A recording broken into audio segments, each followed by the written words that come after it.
I noticed that Christopher Berg said some important things about asking questions and caring and listening. And we have this session and another one this afternoon where we're going to not only talk about but practice. And for the next hour and a quarter, we're going to have the opportunity to hear from our three guests here who will introduce themselves in a moment, who will be sharing from their perspective as skeptics, atheists, whatever point on that spectrum. I'll let them describe where they fit. And this is a learning exercise for us in other people's viewpoints. This is not a time for us to do the apologist thing of saying, wow, well, there's an inconsistency here, because then you say, well, no, there isn't. There's an inconsistency here. And we would get off the track of actually just listening and learning. And we're here to listen and learn. And so I'm really grateful for our three guests, Tom Rafferty, Jennifer Lovejoy, and Chris Vine. I knew that a minute ago. I knew your name a minute ago. And Blake had lunch with them last week, and a good time. And this is really my chance to meet them and your chance to meet them as well. We're going to ask each of them in turn to tell a little bit of their background, and then we're going to get into their story of their spiritual journey or a spiritual journey or journey in one sense or another. So how about we just begin, and each of you in turn, it's already on, if it's on back at the back. Can you hear me? And tell us something about who you are. My name's Chris Vine. I'm an atheist. I was born in a religious family. Most of my family is very religious. I come from a military family. We moved around a bunch. When I was about 18, I met one of my friends that was an atheist, and it was something that we never talked about. And I went through, in high school, I was a leader of a youth group. I did a lot of stuff with the church. We went almost 4 times a week. I was a believer for a good part of my life, but I was also a skeptic. And that led to my atheism. For the longest time, I would not be skeptical of my religion. It was something that was ingrained into me from my mom, my father, all of my family.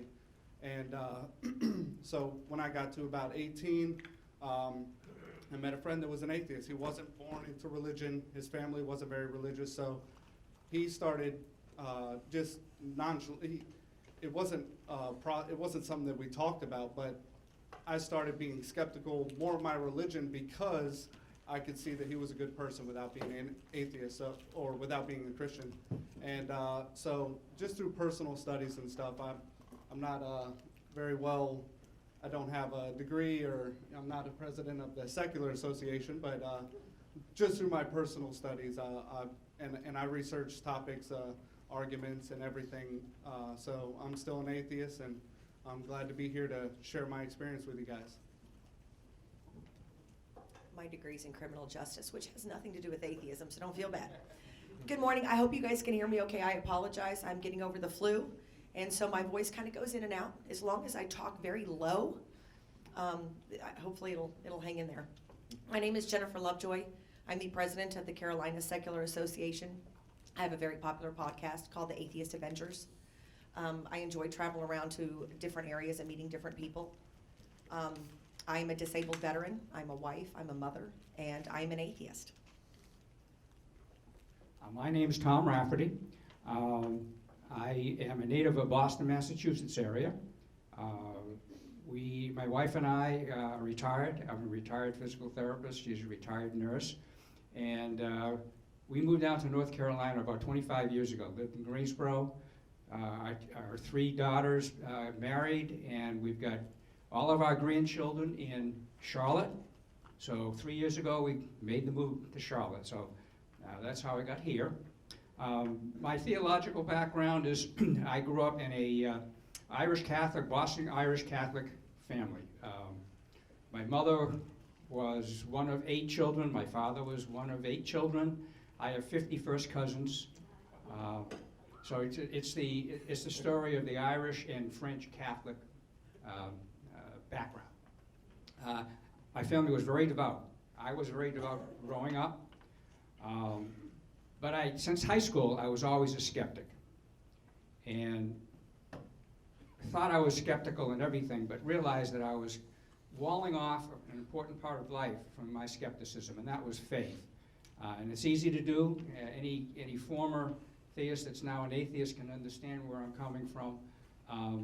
It's a trick that the mind does, and I overcame that through a process of just concentrating on, am I being consistent in my skepticism? And I did a lot of study, and around the time that I was really looking into whether I really was a theist, it was about 15 years ago, became exposed to the internet, and the more information I picked up, the more I came to the conclusion, personal conclusion, that there just wasn't enough evidence for me to accept that there is a God, let alone a Christian God. And so from there, here I am today. That's your mic. Jennifer, could you tell us a little bit more of your background as it relates to the church? Sure. What is your experience? What's your experience with the church or Christians? My biological mother was Pentecostal, Okay. so I grew up in the Assembly of God Church, and my father was agnostic. Okay. So I feel very fortunate. I feel like I really got a great balance of both sides, and about 17 years ago came to the conclusion that I was an atheist, but it was a long process. Yeah. But yeah, so I grew up in the church. I taught Sunday school, and we went to church Sunday morning, Sunday night. We had Wednesday service. We had Friday youth group. We had Tuesday night Bible study. So I spent a lot of time in church. Yeah. Now, this isn't, we gave them a list of questions so that they would know somewhat what to expect in here, but I asked a question out in the hall that I'd like to add to the list, which is, first of all, I'm really grateful for 3 people who are brave enough to show up at an Apologist conference. So,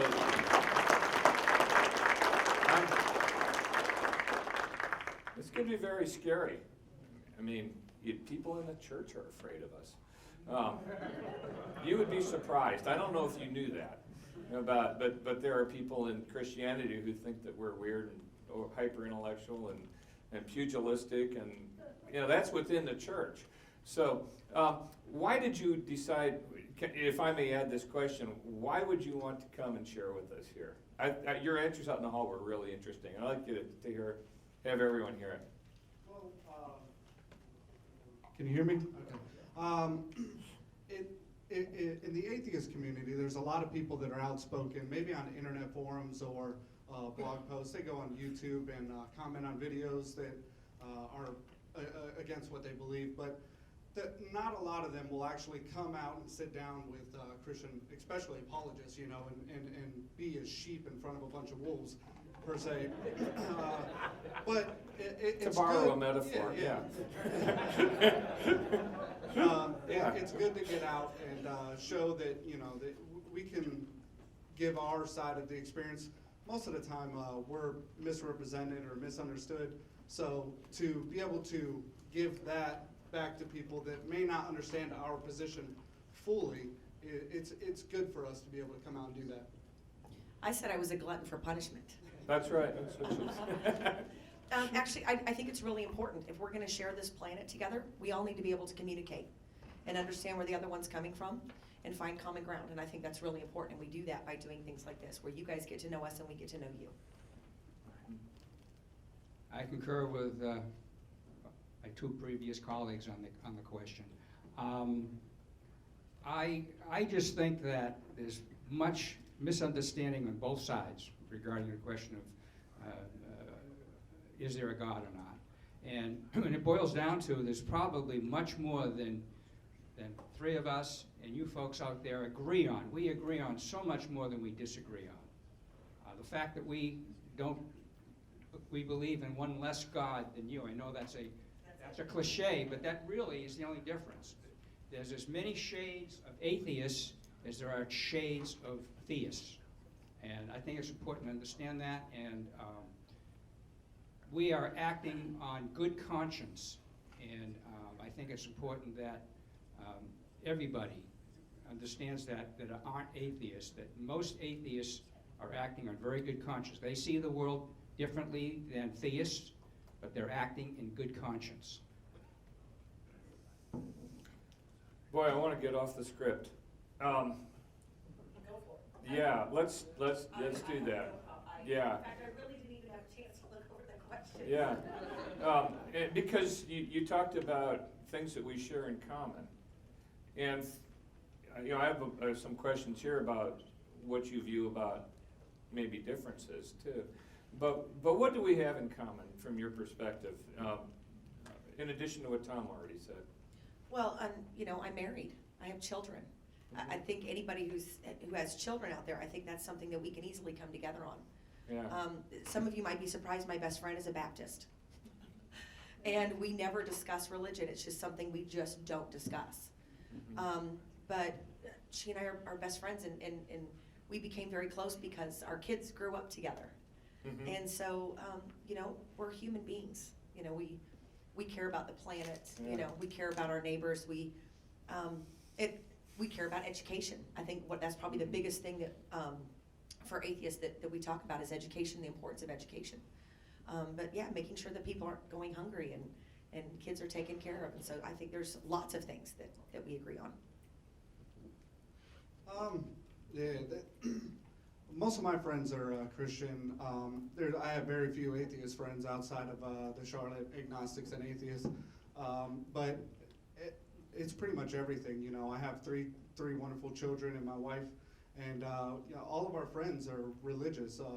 Most of our family is religious, and other than the religious aspect, we talk about the same things. We have problems with political parties and differences, and the wars that are going on in the Middle East, and education for the kids, and talking about what's good for them, and how to raise our children. I'm staying with one of my really good friends right now, and she's a diehard Christian, and we other than not really speaking about religion in most regards, we get along great. We really don't have any problems, and we go through the same how to raise our kids together. My wife talks with all her friends all the time. Most of them are Christian or religious, and they, it's the same conversation, just without the religious aspect. So. Yes, again, I very much concur with that. My wife and I, ironically, we were both Catholic. I was much more devout than she was. And she's still at the same level she was when we got married. She is I would label her a liberal Catholic.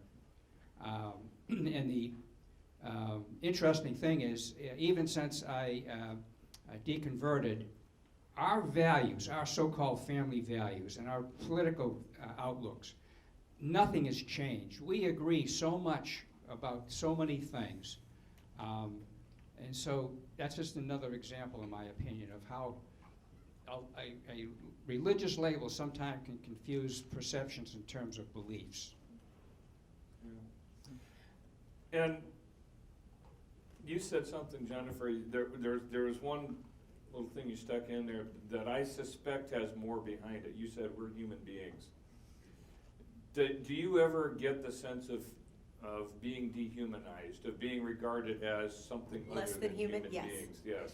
Yeah. What's that like, and where does it come from, and tell us about that. It's funny. I think the thing I most hear from people after they've gotten to know me is, "But you're so nice."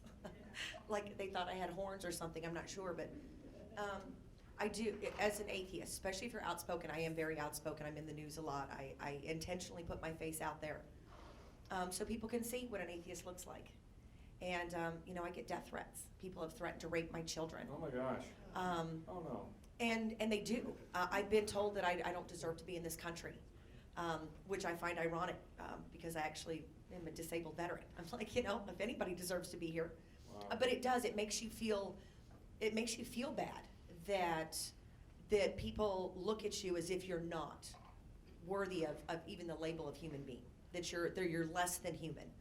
And when they make threats towards you and say really horrible, ugly things, it can be very, very hurtful. I can imagine. Or maybe I can't, but I can. That's just wrong. Yeah.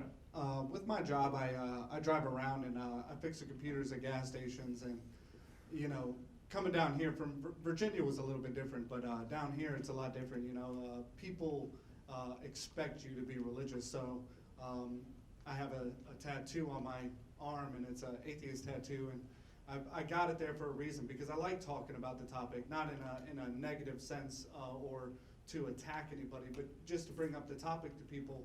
And after coming down here, I've been down here for a couple of months, the people just look at me like they're shocked when I tell them I'm an atheist. And you know, it's like when you tell somebody something that they don't understand, or they haven't actually talked to somebody that's an atheist, they look at you like you're a devil worshiper, or you know, how can you not believe, you know, what I believe, this kind of thing. So it's to see somebody go ghost white in the face when you're talking to them after you say you're an atheist, and you know, just, I don't tell people outright. I get to know them, and you know, I let them see that I'm just a normal person. And then you say you're an atheist, and they're like, I don't know about this guy. Yeah, exactly. They step back. Physically step back away. Yeah, and they, you know, and then they start questioning, like, well, how are you able to function, you know?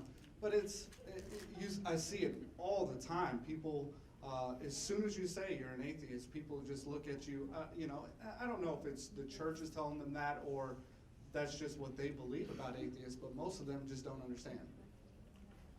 My experience is somewhat more subtle. When I was working, I was very low-key about my deconversion, especially in essentially all my friends and relatives were Catholic, fellow Catholic. It was very close-knit friendship and family community. So I was fairly low-key. I didn't even come out directly to anybody besides my brother and my wife until I retired 6 years ago. But they sensed, you know, from some of my comments that I wasn't with the pack anymore. And when I say a little bit more subtle, relationships just kind of got very cold. Relationships, family relationships, friendship relationships got very cold, and it happened more than once. So that's how it's affected me. Kind of a subtle thing, and I lost, you know, real close relationships over my change. And of course, one of you, I think Chris said something about you. The question, people would say, "How can you not believe what we believe?" Frankly, I've got the same question. I don't know how you can not believe what we believe, because to me it's blazingly obvious, but to you it isn't. And so we do have this worldview difference, and we have these differences of opinion. What's it like for you when someone evangelizes you? I don't know if, maybe it's not the same every time. I don't want you to try to, I just want you to share in general, what's it like? If there's any stories or maybe paradigm examples of that are really typical of what it's like. Most of the time, and I think for a lot of us atheists, most of us came out of religion, and so when people preach at us, most of the time we know more about the Bible than they do. So sometimes that can actually be humorous. Okay. When they're trying to quote scripture or whatever, you're like, no, that's not the chapter, it's the other chapter. You know, you have to kind of help them through it. But really, again, most of us came out of religion. I wasn't, you know, I guess we're all technically born atheists, and then we're taught about religion, and we're taught about God. But becoming an atheist, it was a process. You know, I went in the military, and suddenly I was around different religions and cultures, and I thought, well, how can Christianity be the one true God if, but they're saying their God is the one true God. And it really started me on this path of learning and researching, and I looked into Buddhism and paganism and all these different things, finding my way before I realized that, I don't believe in God. Okay. Well, I get it all the time. A lot of people in my job, I meet people every day, from the customer that I service to their customers. I get a lot of people coming up with pamphlets. Hey, do you have a couple of minutes? And it is a different experience, somebody that may have been born in a family and not really religious, and then somebody comes up and tries to share their views with them. But to me, it's I've done a lot of research. I've watched a lot of debates. I've looked into most all the other religions that are still practiced today, and it's not as just listening to them like they're going to change me, but it's asking them questions. Basically what she said. Asking just well, how can you say that you're at 100% when this person on this side is at 100% with a different God, with a different scripture, and just going like that.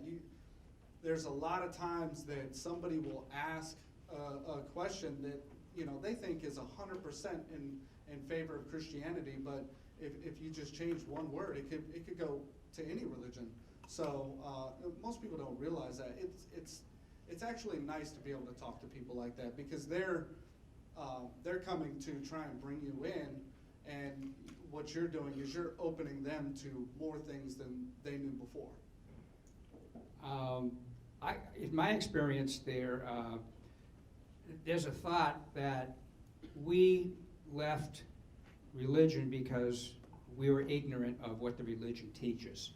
And I find that in the vast majority of cases totally wrong. Yes, there are people that were formerly religious who left their faith for reasons other than skepticism and looking objectively at the evidence.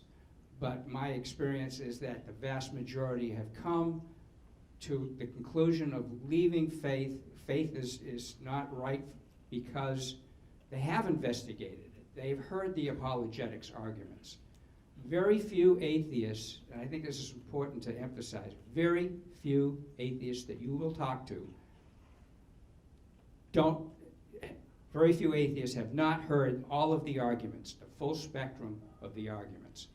And I will, if I had a paycheck, I would put my paycheck on that. And I think my colleagues here would agree with that. And it's been frustrating. I've had two frustrations dealing with apologists or people that are trying to evangelize me. One is just that. They think that we have not heard the arguments. And the other thing is, when I have entered in any kind of a dialogue, without fail, and this has happened 100% of the time, I want to know the truth. And so I'll ask questions, probing questions, and I always get to the point where I don't get a response from the person I'm talking to. It's just left hanging, and that's frustrating. They end the dialogue with me. I don't end the dialogue with them. Regardless of who initiated the conversation, 100% of the time, in my experience, I ask a probing question or two, and I don't get a response. And it tells me they can't answer it. But if they were honest, they would say, okay, I still disagree with you, but I can't answer it. Instead, they don't respond at all. Walk away, never hear from them again, or we never talk religion again. You're hitting some points of concern for me, and I think from a lot of us too, is we would really prefer the Christians be able to stay in the dialogue and have the knowledge. That's something we have in common too, is that we share the desire to know and to understand truth. So tell me, when you think of it, or based on your knowledge what would you say is the core of Christianity? And what do you think of the idea of Jesus Christ being the God-man who came to earth to live an example life that was a perfect life and died for our sins and rose again? What's your view of that kind of the central core of Christianity? Yeah, well, I think the thought of vicarious redemption, that is the core of Christianity. Jesus dying for your sins and saving you. Okay, you said vicarious redemption. Already you're showing that you know more about Christianity than too many of our fellow church members, because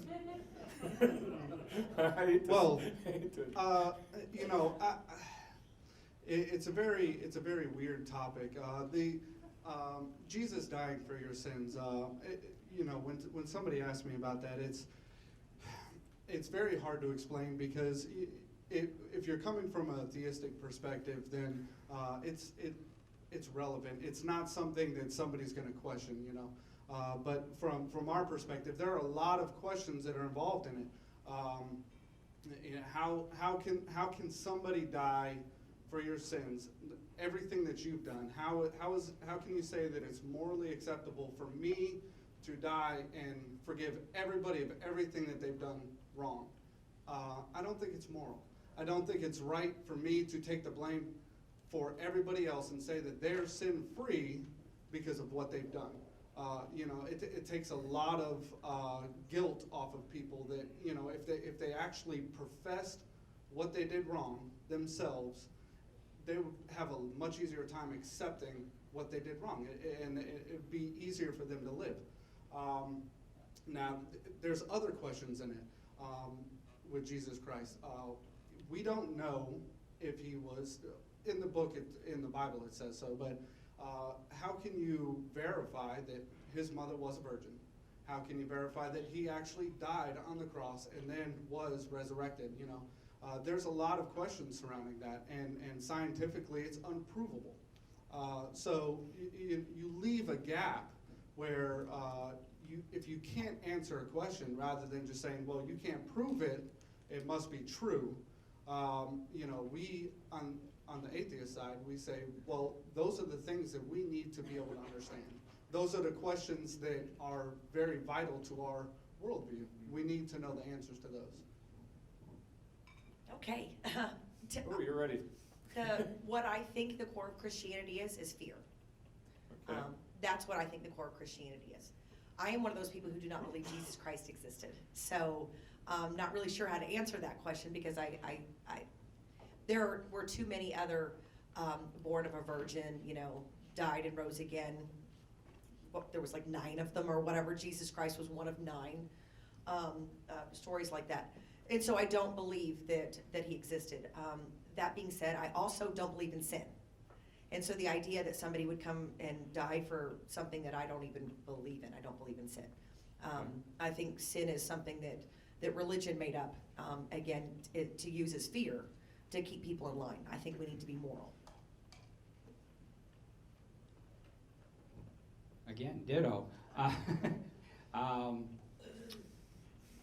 I'll go further back in the whole story of Christianity and redemption. It all began, as you know, with the story of Adam and Eve and original sin. The story itself, in my opinion, was originally written as historical fact. I think whoever recorded the words in Genesis 1 thought that they were inspired and that they were writing down factual information, not allegory, not metaphor, but they thought that this was word from God, and actually what happened. And for a good part of the history of Christianity, is my reading of the literature, is that was accepted as fact until around the beginning of the scientific era 500-600 years ago. I may be wrong. Any scholars here could correct me, and I would accept the correction, but it's not germane to the point I'm going to make. The story essentially is around the fall of 2 people, a couple, and science has conclusively shown that humanity or any species does not begin with a couple. It begins with a small population that somehow branches off from the herd, so to speak. And through genetic mutations and genetic changes, a new species is formed. The new group can't interbreed with the prior group.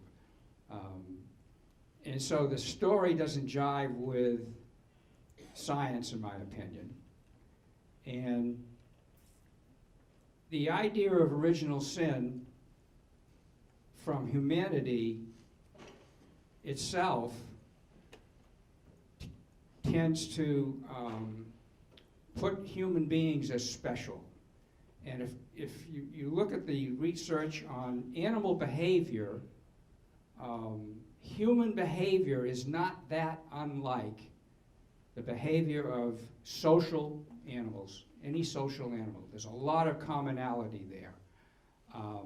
So that the sharp dividing line between humans and animals as far as moral behavior, I just don't see it.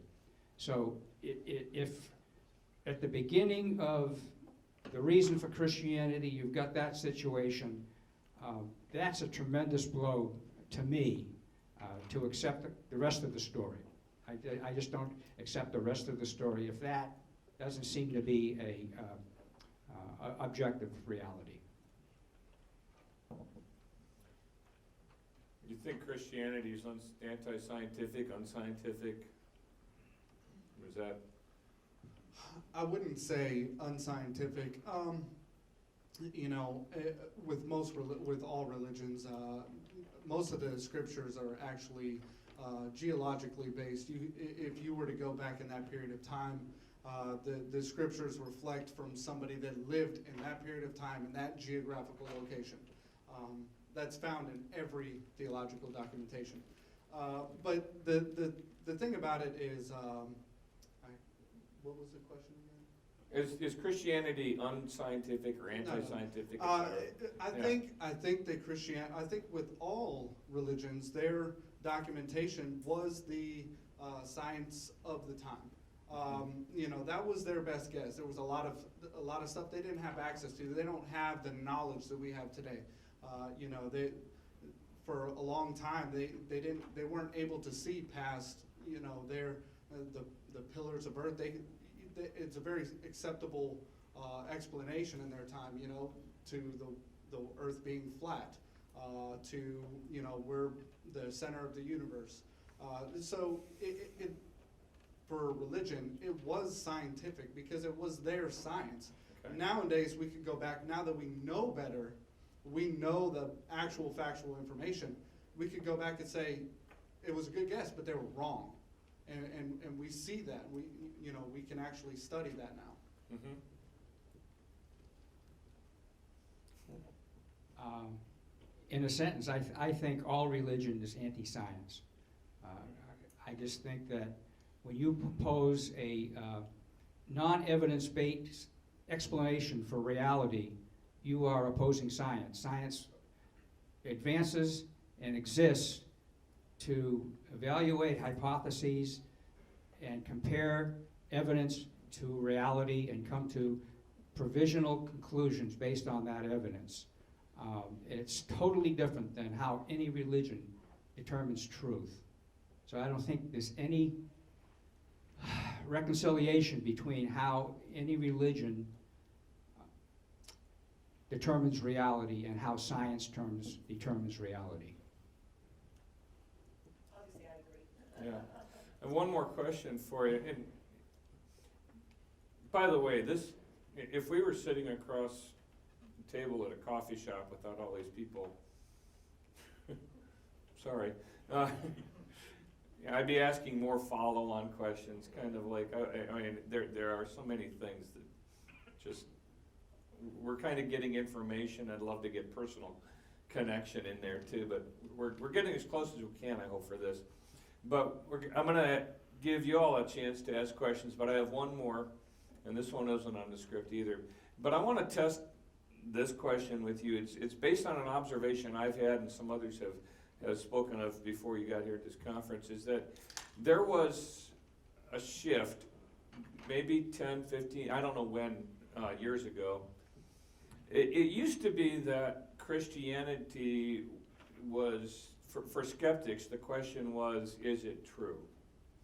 Or the statement was, I can't believe Christianity because there are certain things about it that just seem false. Now, what I think I'm observing, and you can feed back to me or read back to me, is that one of the bigger question is Christianity, it's not whether Christianity is false, it's whether Christianity is bad. That it used to be Christianity is not true. Now it's Christianity is so offensive in certain ways that I don't even want to broach the question of whether it's true. Does that speak to anything of what you see or feel? Well, there are certain aspects. With every worldview, there are people that are, I guess, militant, and then there's other that are more moderate. I wouldn't categorize every Christian with the Westboro Baptist Church. Thank you. But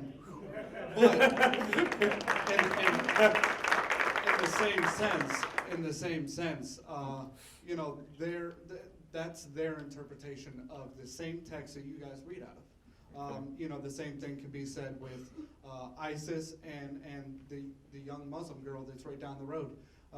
She interprets, or whatever church or mosque she goes to, interprets it differently than the way ISIS does. So I think that's the core of it, is any group, everybody interprets it differently. There's some people out there that look at the evidence that we present, that science has presented, and they say, okay, well, I don't believe that Adam and Eve were the first person. I don't believe necessarily that Jesus died and then rose from the dead, or that he was born of a virgin. But they will say that they believe in a God, a personal experience, or just spiritually speaking, it gives them, it helps them to move along the day, you know what I'm saying? So, like I said, not everybody that believes the same thing or reads from the same scriptures, everybody has different views. So, that's... The big thing that I look at all religion as doing that's negative is what I said earlier. All religion, in my opinion, is based on belief without evidence. And I think that is one of the most dangerous things that any society can live with. And that's my main issue. And of course, as Chris alluded to, people are people. We're more alike than disalike, whether you're theist or atheist. And there's good atheists and bad atheists. There's good Christians and bad Christians. So that isn't as much as the issue that I tend to focus on. Is just the basic belief system is so much different than my belief system, and I think I could give you a lot of examples as to how that reflects negatively on society. And the big general reflection of its negativity, in my opinion, is politically. I think that particularly in the United States of America, we are a constitutional, secular government in the United States. And it's clear that, in my opinion, that there's a clear wall, even though the term is not used in the Constitution, but there is a clear wall of separation in church and state. And I think this benefits not only atheists, but every theist. I think that we were the first government on the face of the earth to set up a non-religious based enterprise constitutionally, and to me it's a gem. It's a value for everybody.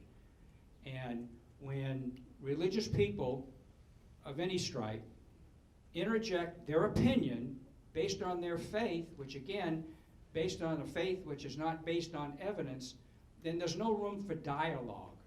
between various people within the society. To me, there's got to be a common base of dialogue, and the common base of dialogue should be, and legally is in the United States of America, arguments based on reason and evidence. Nothing else. Reason and evidence.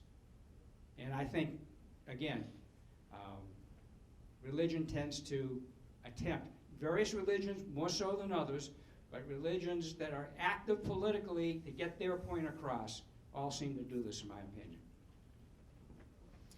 I think all religions are a poison. I think Okay. religion as a whole is poisonous. It promotes hate and fear and distrust. And so I think religion is a poison. Not that you guys are poisonous, not people, religion.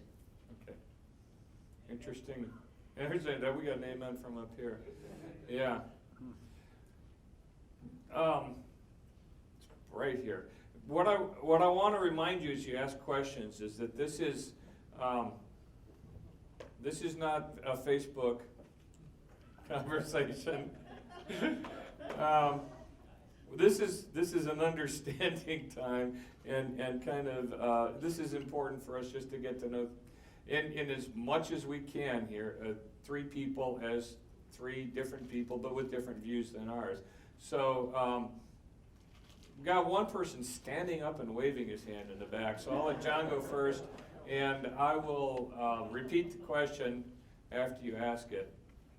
I would like to direct a question to the gentleman on the left, who has, if I heard you correctly, you stressed there's a lack of evidence. And my only question would be, what kind of evidence would you find compelling? And if you found compelling evidence, would you become a believer in the triune God? Okay, question for Tom. What kind of evidence, I'm just repeating this for the camera. What kind of, you say lack of evidence, what kind of evidence would you find compelling? And if you were to find such evidence, would you become a believer? First of all, there can be a difference of opinion on what evidence is, okay? And I'll define evidence as I see it. Evidence as I see it is objective findings of fact that can be verified by, at least in principle, can be verified by others and can be studied and can be experimented on if it's amenable for experimentation. So that's what I consider evidence. Personal experience is subjective. It may indeed be 100% accurate, 100% true, but it cannot be verified. You just cannot verify it. So evidence has to be verifiable, has to be falsifiable through experimentation or other scientific methods. And philosophical assertions, in my opinion, all apologetic arguments for the existence of God are all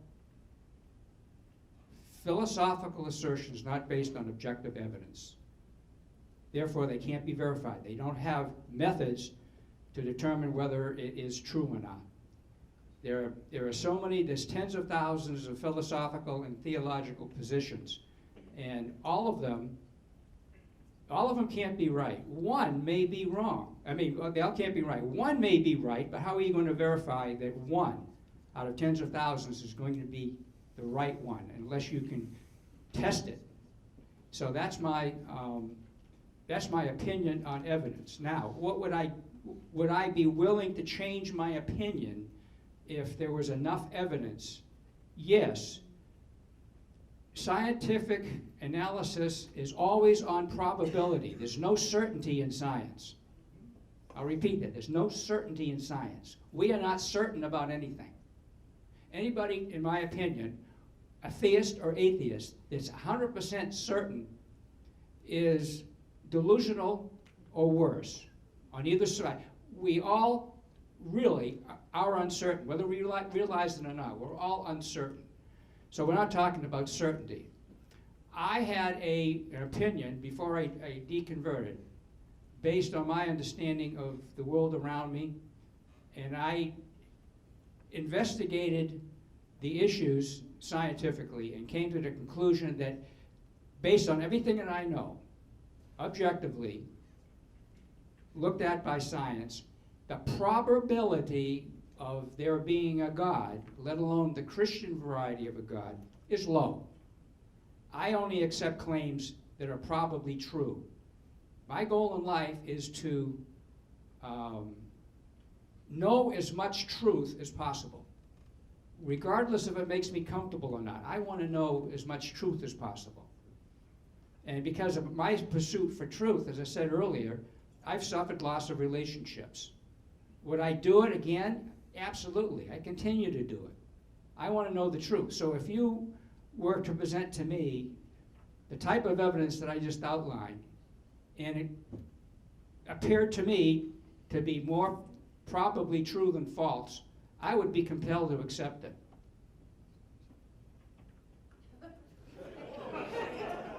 Yeah, Richard. He's okay. You got the cue. Stand up, wave your hand. That'll. I just want to know, because I think this is very important on both sides. I want to know, name me one atheist scholar you read and one Christian scholar you read, because, I mean, if you're not reading, if either, both sides, if we're not reading the most stellar individuals, then we're doing a disservice to this whole discussion. So I'd just like to know who you guys interact with, you know, one on each side, maybe. Well- I'd be curious to know more than just one. More than one. Okay. Well, we don't- Question is, name an atheist or more than one atheist scholar and Christian scholar that you read. I have a bunch. On the atheist side, everybody knows the four horsemen of atheism. They're very ingrained into atheism, not necessarily in like a organizational sense, but Sam Harris, Richard Dawkins, Christopher Hitchens, and Daniel Dennett. Daniel Dennett is a philosophical side. Richard Dawkins is an evolutionary biologist. Sam Harris is a neuroscientist, and he deals with morality and stuff like that. And Christopher Hitchens is he's the firecracker. If you guys have never looked at his arguments or anything, he has a lot of books out. On the Christian side, it's more along the lines of the people that are out there presenting the arguments to those four. William Lane Craig is a very famous apologist, and I've read some of his material. I've also watched a lot of his debates with Sean Carroll, Christopher Hitchens, and such. And another one is Frank Turk. I've watched and read some of his stuff as well on the apologist side. This is terribly embarrassing. I really don't read. Not gonna lie, like I don't. If I'm going to read, I'm going to read something that's silly, and I like Janet Ivanovich. Okay. So I'll watch debates on YouTube, but I don't read anymore. I would add one biggie to Chris's list of the four horsemen. Victor Stenger. He and some We all know who he is. okay. Yeah. Okay. Yeah. Times 10. And I think if you guys could stipulate that, based on my 180-degree flip from devout Catholic to active atheist, anti-theist, which I am, and I don't apologize for that, I have read virtually everything from every prominent atheist. On the theist side, I've read Frank Turk's book. I haven't got enough faith to be an atheist. I've read a lot of such books. William Lane Craig. I like to narrow where I get my information from now that I'm settled in my understanding of reality. I still pick and choose on both sides. On the theist side, I regularly listen to a podcast called the Unbelievable out of England, right? Justin Riley. Yeah. Justin Riley is brilliant. He's brilliant. He handles the guests on both sides quite well. The only criticism of Justin I've had, occasionally it gets to be a 2-to-1 thing because it's him and the theist against the atheist. But that he really has a lot of self constraint. But I find that podcast excellent, and I listen to it weekly, religiously. I really do. The other thing I was exposed to, I used to read Frank Turk's blog, but frankly, I didn't consider it adding to my knowledge, so I stopped reading that. But when I was living in Greensboro, God, I'm blocking on his name. Apologist that tough questions answered. Anybody? Frank Hager? Alex McFarland? No. Bill Pratt. Anybody know Bill Pratt here? He has a nationally known blog called Tough. I'm surprised. I'm talking about. Yeah. It's a. If you raise your hand. You know. Okay. Yeah. Adam, is that you over there? Hi. Good to see you, Adam. Yeah. Adam and I met. We were in when I was living in Greensboro. So.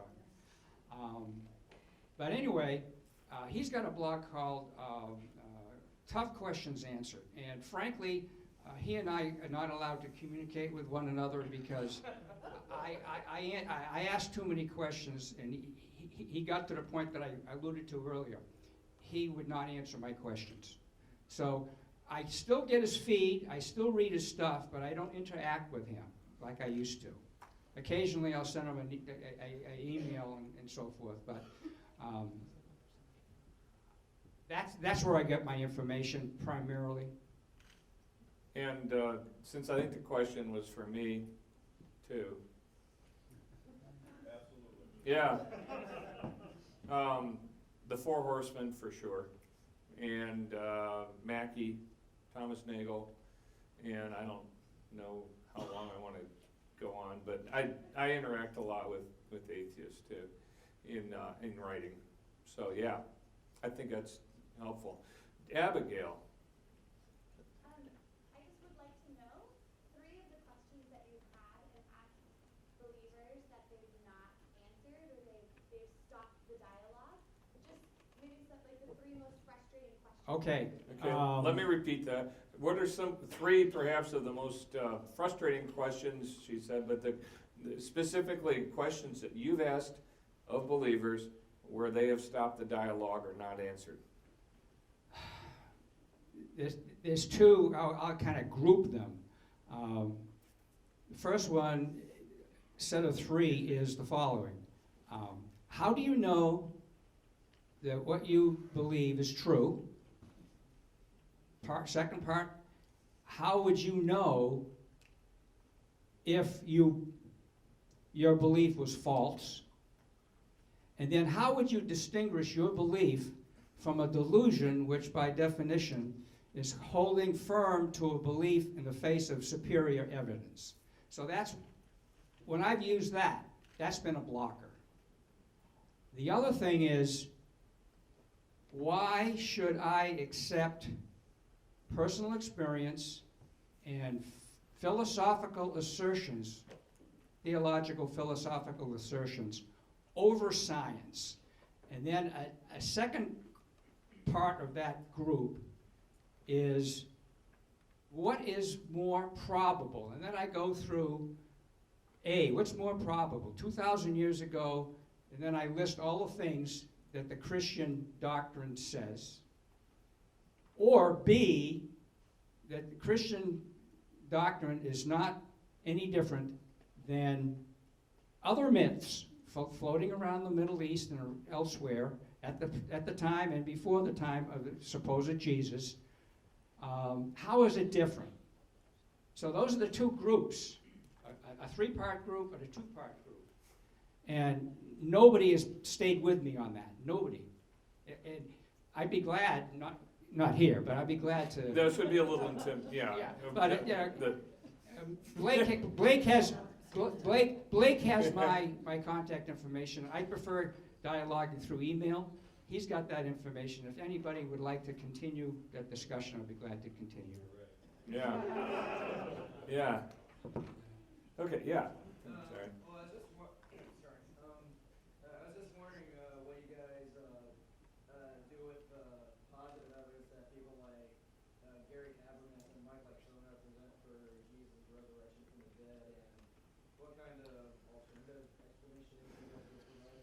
That's a pretty broad question. But if you want to feel, what do you do with positive evidence that's presented for the resurrection, and what alternative explanations would you give for those things? I'll take care of this. Yeah. The Take care of us? positive evidence, the Okay. biggest problem that we have with this is something I touched on before, is how can we verify it? Is it something that we can retest? Is it something that I could go down and I can verify that, one, he was born of a virgin, two, he did die, and then come back to that? I mean, there's if you were to ask a surgeon or a mortician that same question, they would be, okay, well, did his heart stop pumping? Did his brain, lose oxygen? Was he, what were the conditions of his body when he was dead? So there's more than just, and that's the thing with science. They ask questions that most people don't.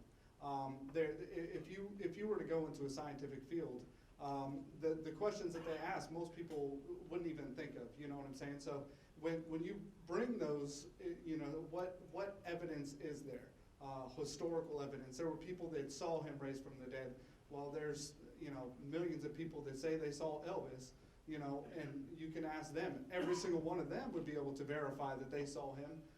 But what do you have? Can you validate that? Can you bring evidence that we can verifiably test?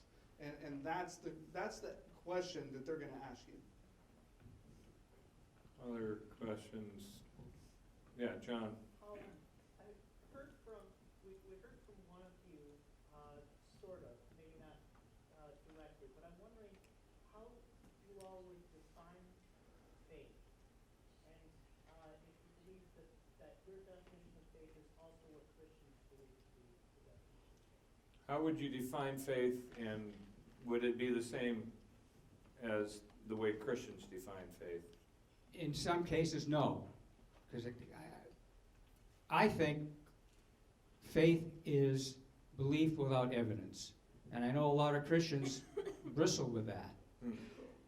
But if you could educate me, I have not heard a definition of faith that was clear enough to me. It may be my problem, but I haven't heard a definition clear enough to me to differentiate that claim with what I interpret as faith. If you want to give me your interpretation of faith, I'd be glad to consider it. Anyone else? Yeah. Okay. Thank you. I want to thank you all for coming. My name is Steve Garofalo, and I have a ministry called Reason for Truth. I serve here at Christi, and I appreciate being here on Sunday.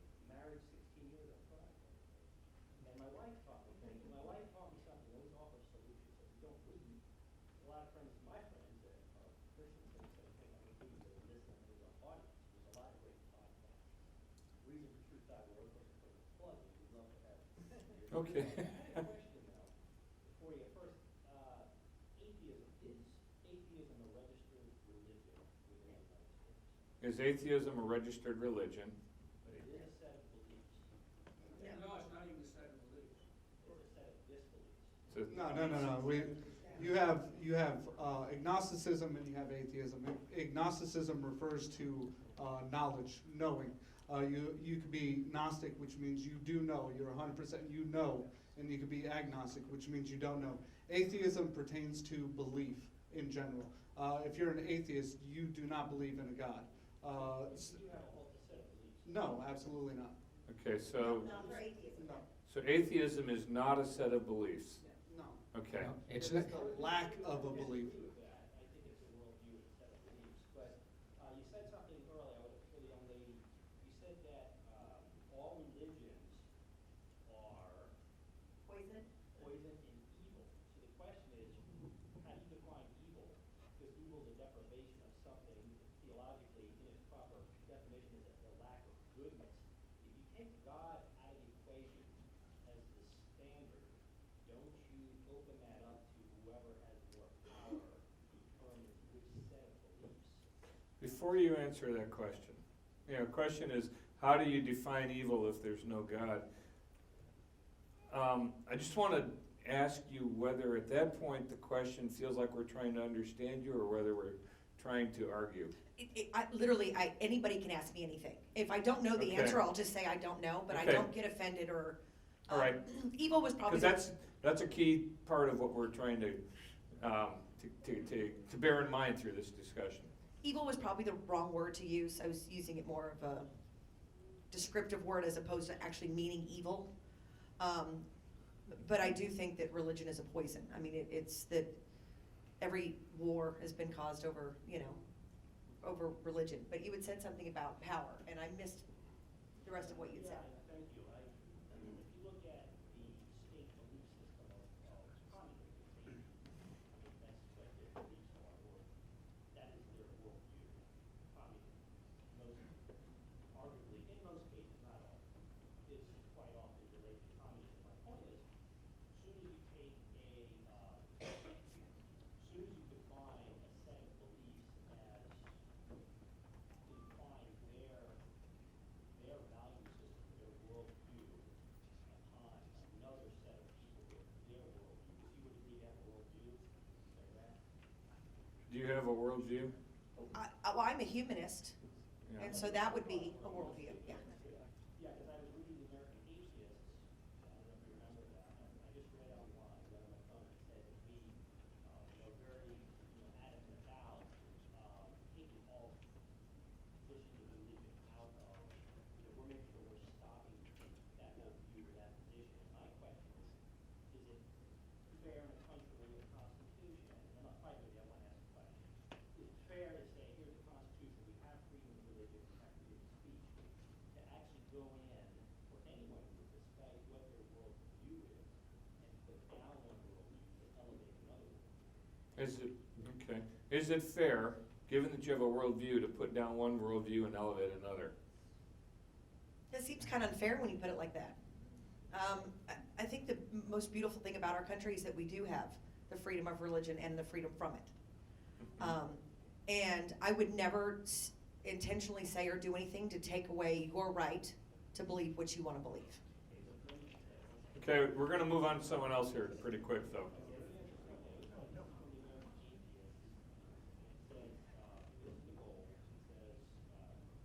With our community projects, the education resources, we encourage to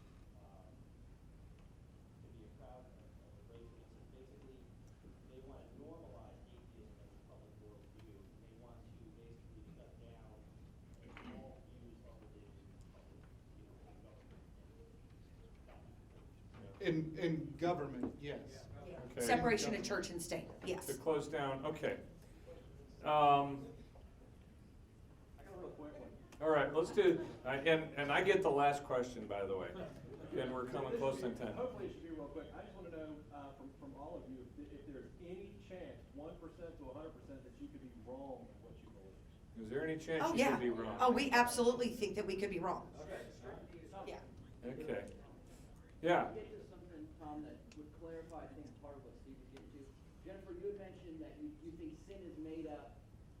So how do you define sin? And kind of as a follow-up addendum to that, do you think there are things that are evil, or what we would maybe call evil? And how do you sort of account for that? How do you group that? Yeah. If not sin, what do you call that, and what does it look like? What is wrongness or sin or evil or whatever you want to call it, and how do you account for it? I think there's morals. You can be moral or immoral. I just believe that sin was something that religions made up. Right, so what's your definition of sin is? What would be helpful, I think, for us to understand? My definition of sin, that's Yeah, that's what I'm Yeah. How would you distinguish between immorality and sin? No, go ahead. Okay. Go ahead. Yeah. The whole question of morality. In order for something to be moral or immoral, it has to be a social context. And my opinion, my belief is that morality comes from reason and empathy from biology, specifically evolution. Is it objective? I'm not even going to address that. I don't know if it's objective. All I know is morality, by definition, is well-being. well-being, no less harm. Now, philosophically, there's many different, utilitarianism and so forth. I'm not going to get into that, but just broadly, in my view of morality, that's what it is. Well-being. The question of Christian morality based on what a God says, in my opinion, that's not objective at all. Not at all, because you've got three persons in the Holy Trinity, right? We're talking about people, a person, telling you what's right or wrong. And I have yet to meet a Christian that agrees 100% with everything that's in the Bible as being moral. And yet it's supposed to be the inspired work of an all-omni God. I don't. To me, it just goes against reason. Okay, we're close to running out of time, and I am claiming the last question for myself, and I apologize to all of you. This is your chance to each of you to speak to us as Christians and or as apologists. Is there one thing you would want to tell us that we haven't already brought up? Yes. Okay, next. That was a quick answer. That was a quick answer, yeah. I kind of want to touch on this with that answer, with his question. I'm not sure. He's looking at Steve. Yeah. Atheism is the lack of a belief in a God. That means that I do not believe in a God. That does not mean that it is my worldview. I just do not believe in a God. I may be a materialist or a naturalist. I am a naturalist. I do believe there is a naturalistic explanation for everything. However, atheism is atheism. I've met atheist Republicans, atheist Democrats. Atheism just means I don't believe in a God. It has nothing to do with my worldview. It assists in my skepticism, and it helps me have an understanding of naturalism and stuff like that. But it doesn't necessarily. I'm not a communist because I don't believe in a God. Yeah, no. That's what I'm saying. There are many atheist groups that I don't agree with. There's many atheists, and in Charlotte, Agnostic and Atheists, we have a group that we have really in-depth discussions. And there's a lot of atheists out there that I have different viewpoints on. But it has nothing, atheism, it just means that I do not believe in a God. Now, how I get there, that's a different story. So I just wanted to let you know that's... No. Okay. Well, Jennifer? Yeah. I just want to say thanks for bringing me up here and letting me talk to all you guys, because I really enjoy this. I'm not a scholar, and as you guys, I busted myself earlier by admitting that I don't really read, which is terrible. I do watch debates and stuff, but I'm not interested in debating. I worked at a booth in Hickory yesterday, and people kept coming up and wanted to debate stuff. I'm not interested in that. I say that I'm an atheist because there's such a negative connotation with that word. I think it's very important, that whole normalize atheism. Thank you for bringing that up. Hashtag normalize atheism. Okay. It's important that you see us as human beings, because that's what we are. I am an atheist, but all that means is that I don't have a belief in any deity. What I do believe in is humanity. I am a humanist. I believe in humanity. I think it's important that we take care of each other. And so my reasoning for coming here was just because I wanted to meet all of you. I wanted you guys to get to meet me.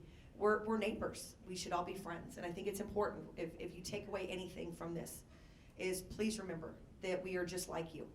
And we have the same fears and the same hopes and the same dreams. And as fellow human beings, we need to find common ground to come together on to improve the planet that we are living on. Like Jennifer, my worldview is humanistic and skepticism. I view the world through the eyes of scientific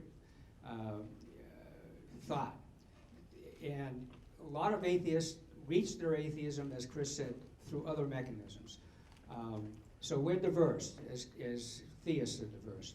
I just want to mention one other thing besides thanking you all again for inviting us here.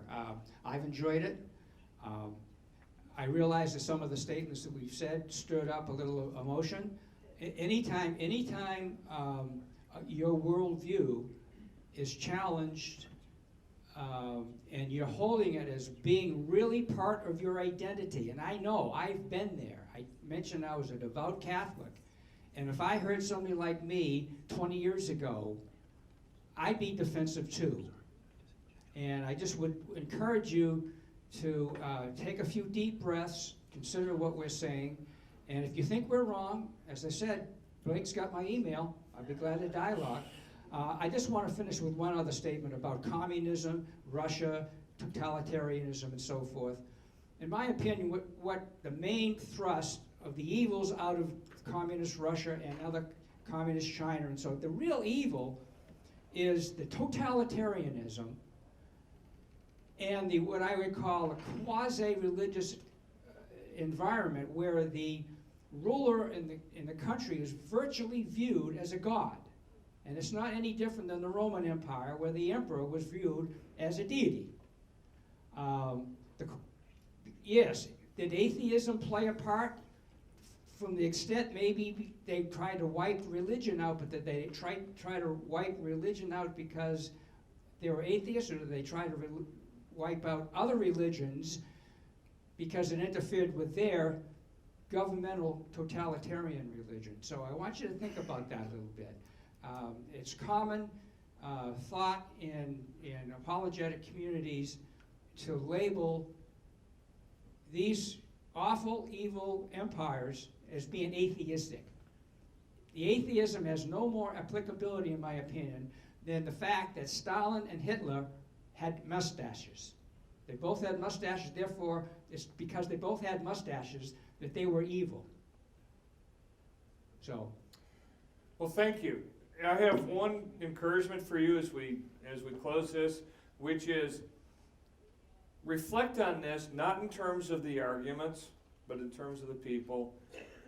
What you learned, as just three people. We're not stereotyping again by saying these are representative. That would be really undermining the whole point of it. But just reflect on what new things came to mind, came to emotion, came to thinking, whatever. Not necessarily about the arguments, but about people. And again, thank you. We're going to move on to lunch, I believe. Appreciate you being here.